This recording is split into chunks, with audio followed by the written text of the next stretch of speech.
candy cones, welcome back to another delicious cake and candy episode. Today we'll be doing ice flow cake pops, which is definitely one of the most angled cake pops I've ever done. I really like the angles, I really like the color and the glitter, and yeah, let's dive into it. Have fun! As usual, I start this tutorial with an already crumbled and mixed cake pop dough, which is ready to go. If you want to learn more about the mix, click in the info box at the top right corner to learn more about it. Then I use my rolling pin and roll out a layer, which is about 3/3 of an inch thick, and use a pretty much angled cookie cutter. In my case, it's a snowflake cookie cutter, and cut out my first snowflake shape. And as you can see, I left a little bit of space to put those edges together to give some sort of a more irregular shape.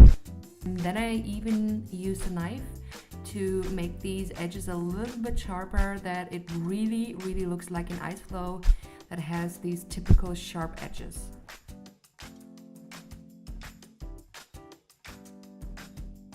And of course, it does not really matter if we have a round or we have a sharp-edged cake pop.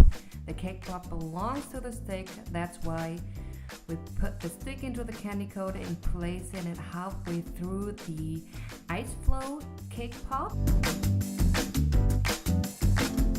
And use a little bit of that extra coating to make sure that it gives the cake pop and the stick a little bit more of a stability.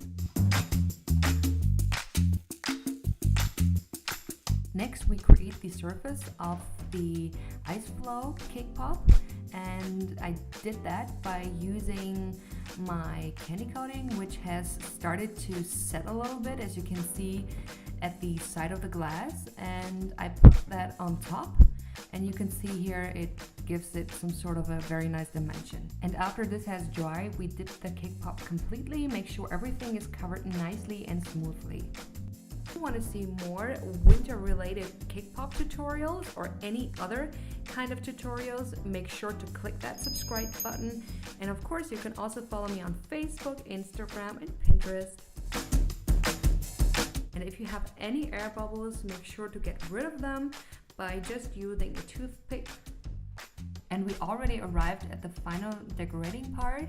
I used blue, turkey, grayish powdered colors and a brush, and I went over the edges to give it a little bit more depth and definition.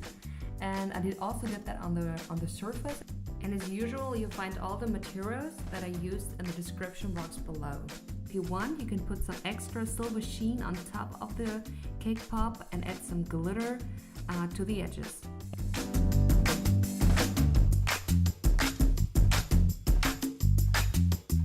Ta-da!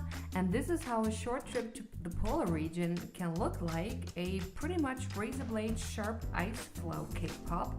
I really like the idea, and I hope you liked it too. So candy cones, thank you so much for watching. If you liked it, give it a like or leave a comment down below. I see you all in the next video, and always remember, stay sweet and stay true. Bye!